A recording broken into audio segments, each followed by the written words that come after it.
नमस्कार मैत्रिणींनो, किती सुंदर दिसतोय ना हलवा.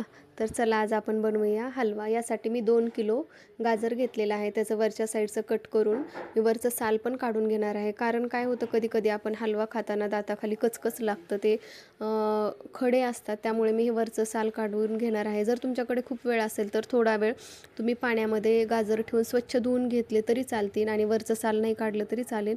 तर खिसणीच्या साहाय्याने मोठ्या बाजूने मी हे सर्व गाजर खिसून घेत आहे. वाव, किती सुंदर दिसतोय ना हा खीस. आता एक मी मोठी कढई घेतलेली आहे, कारण 2 किलो म्हणजे जरा जास्तच आहे ना. हा नंतर भाजल्यावर कमी होतो, पण आमच्याकडे आता मोठी कढई आहे आणि जास्त मेंबर आहे, त्यामुळे मी मोठ्या कढईत बनवत आहे. थोडंसं पाणी आटलं की ह्यामध्ये छान तूप टाकायचं आणि मस्त असं भाजून घ्यायचं. त्यामुळे काय होतं, जो गाजराचा उग्रपणा असतो ना, तो निघून जातो.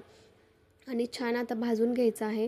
आपण सिजनेबल फळं खाल्लीच पाहिजे. गाजर हे डिसेंबर जानेवारीमध्ये भेटतं. तसं तर वर्षभर गाजर भेटतं, पण या सीझनमध्ये जे भेटतं ना, ते आपल्या बॉडीसाठी खूप आवश्यक असतं. ते आपण खाल्लंच पाहिजे कोणत्या ना कोणत्या पद्धतीने, जेवणात त्याची खीर करून किंवा हलवा करून या पद्धतीने आपण खाऊ शकतो. यामध्ये मी अर्धा किलोपेक्षा थोडी जास्त साखर घेतलेली आहे, कारण हे गाजर खूप गोड आहेत.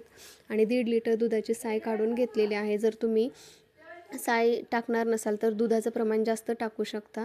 आणि मी थोडंसं दूध टाकणार आहे. छान हलवून घ्यायचं आहे. आणि गाजर हे आपल्या डोळ्यासाठी खूप आवश्यक आहे. आपली जी दृष्टी असते ती चांगली होते आणि रक्तशुद्धीसाठी पण गाजर खूप आवश्यक आहे. त्यामुळे आपल्याला जेवढ्या प्रमाणात गाजर खाता येईल तेवढ्या प्रमाणात खाऊन घ्यायचं आहे. आता छान मिक्स करून घेतलेलं आहे. पाणी मस्त सुटलेलं आहे आणि आता याच्यामध्ये विलायची पावडर टाकायची आहे. भरपूर गाजर आहे, त्यामुळे मी जास्त प्रमाणात विलायची पावडर टाकलेली आहे, त्यामुळे छान चव येते. आता हे पाणी आटेपर्यंत छान आपल्याला गाजर शिजू द्यायचं आहे. एक 15-20 मिनटं लागतात आरामात हे पाणी आटायला. कलर पण किती सुंदर आला आहे ना साखरेसोबत गाजर शिजून. आता पाणी थोडंसं कमी झालं की ड्रायफ्रूट्स टाकायचे आणि छान हलवून घ्यायचं आहे.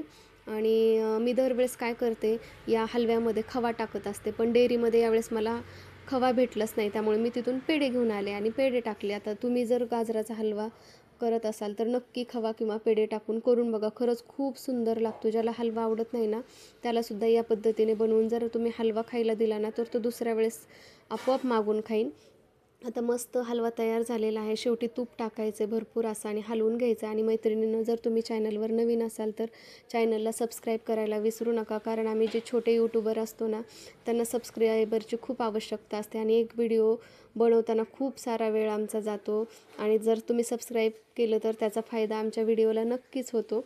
तर अशी रेसिपी तुम्ही नवीन बनवून पहा आणि खा. आणि जर चॅनलवर नवीन असाल तर चॅनलला सबस्क्राईब करा आणि व्हिडिओला लाईक करा. अशा प्रकारे आपला गाजराचा हलवा खायला तयार आहे. भेटूया नवीन व्हिडिओसोबत. थँक्यू.